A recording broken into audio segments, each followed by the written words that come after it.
Hello guys, எல்லாம் எப்படி இருக்கிறீங்க? இன்றைக்கி நம்ம பார்க்க போகிற ரெசிபி என்னென்னா மட்டன் குழம்பு. அதுக்கு ஃபஸ்ட்டு மட்டன் சூப் ரெடி பண்ணோம். மட்டன் வேக வைக்க போகிறோம்.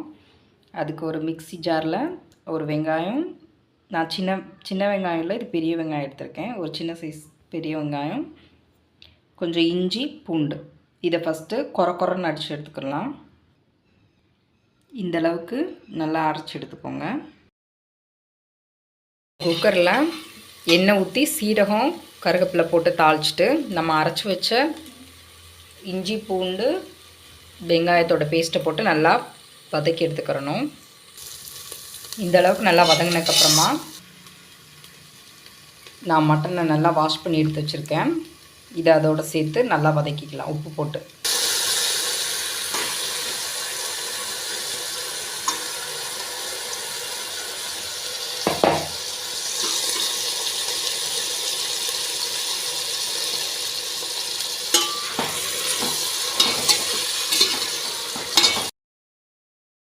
மட்டன் சேர்த்துட்டு 2 ஸ்பூன் உப்பு போட்டிருக்கேன்.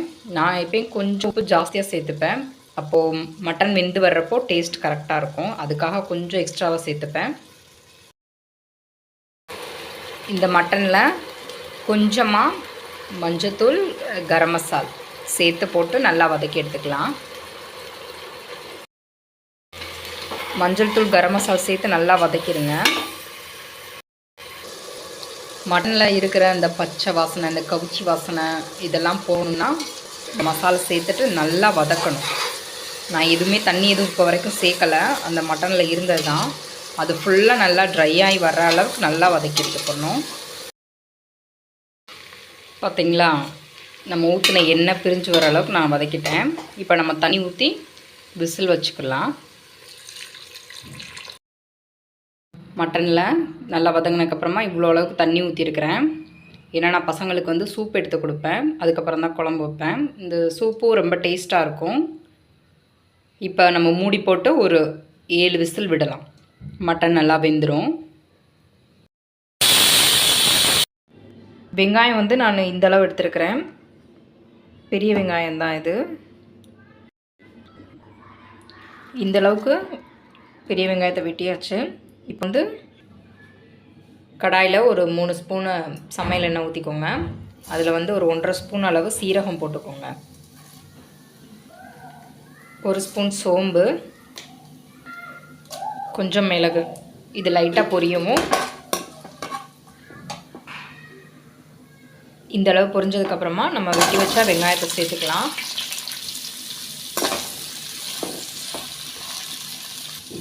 இதோடய சேர்த்து கொஞ்சமாக கருவேப்பிலையும் சேர்த்து நல்லா வதக்கிக்கலாம். இதோட கூடயே இந்த அளவுக்கு வெள்ளைப்பூடு சேர்த்துக்கிறேன்.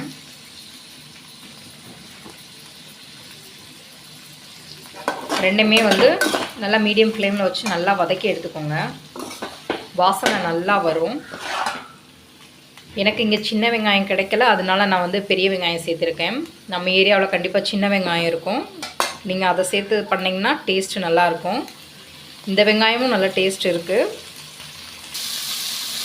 வெங்காயம் கண்டிப்பாக நல்லா வதங்கணும். அதில் தான் குழம்போட டேஸ்ட் இருக்குது. நல்லா வதக்கிக்கோங்க. இந்த ஸ்டேஜில் நான் ஒரே ஒரு தக்காளி பழம் மட்டும் கட் பண்ணி சேர்த்துக்கிறேன். அப்படின்னா தான் இந்த தக்காளியெல்லாம் வேகமாக வதங்கும். நாங்கள் ஏரியா சின்ன வெங்காயம் தக்காளி கிடைக்கிறதில்ல, அதனால தான் இந்த மாதிரி வெரைட்டி வச்சு நான் அட்ஜஸ்ட் பண்ணிகிட்ருக்கேன். பட் டேஸ்ட்டு நல்லா தான் இருக்கும். இப்போ இந்த ஸ்டேஜில் கொஞ்சமாக மட்டும் கசகசா சேர்த்து வதக்கிக்கோங்க. ரொம்ப நேரம் கசகசா சேர்த்ததுக்கப்புறமா வதக்க வேண்டாம். இப்போது அடுப்பு ஆஃப் பண்ணதுக்கப்புறமா இந்த அளவு தேங்காயை இதோடு சேர்த்து மிக்ஸ் பண்ணிவிட்டு நல்லா எடுத்து ஆற வச்சிடலாம். ஆற வச்சதுக்கப்புறமா மிக்சியில் நல்லா ஃபைனாக அரைச்சிக்கலாம். மசாலா இந்த அளவுக்கு நல்லா அரைச்சி எடுத்து வச்சாச்சு. இப்போ அடுத்து நம்ம வேக வச்ச மட்டனை தண்ணியை தனியாகவும் இந்த மாதிரி மட்டனை அதே குக்கர்லேயே வச்சுட்டு இதில் மசாலா சேர்த்துக்குருவோம். இதில் நான் வீட்டில் அரைச்ச குழம்பு தூள் 1.5 ஸ்பூன் சேர்க்குறேன். மிளகாத்தூள் நான் மட்டனுக்கு இந்த பிரீத்தி பிராண்டோட தான் யூஸ் பண்ணுறேன்.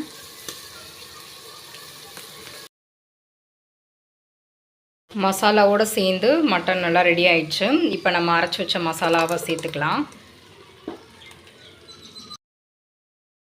மசாலா சேர்த்தக்கப்புறமா உங்களுக்கு தேவையான அளவு தண்ணி ஊற்றி குழம்பு ரெடி பண்ணிக்கோங்க. இதோடு நான் வந்து ஒரு 2 உருளைக்கிழங்கை வந்து குட்டி குட்டியாக கட் பண்ணி இந்தளவுக்கு சேர்த்துக்கிறேன்.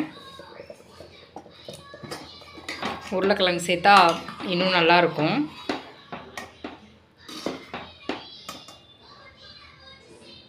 ஒரு 10 நிமிஷம் மட்டும் கொதிச்சா போதும். ஏன்னா மசாலோட பச்சை வாசனை போகிறதுக்கு நம்ம வதக்கியாச்சு. மட்டன் ஆல்ரெடி வெந்துருச்சு. இப்போ இந்த உருளைக்கிழங்கு வேகிற அளவுக்கு மட்டும் குழம்பு கொதிச்சா போதும். நம்ம குழம்பு வந்து மட்டன் குழம்பு ரெடி ஆகிடும். ரொம்ப சூப்பராக நம்மளோட மட்டன் குழம்பு ரெடி ஆகிடுச்சு. இதில் ஃபைனலாக கொஞ்சம் மல்லி இலை மட்டும் போட்டாச்சுன்னா கம்ப்ளீட் ஆகிடுச்சு.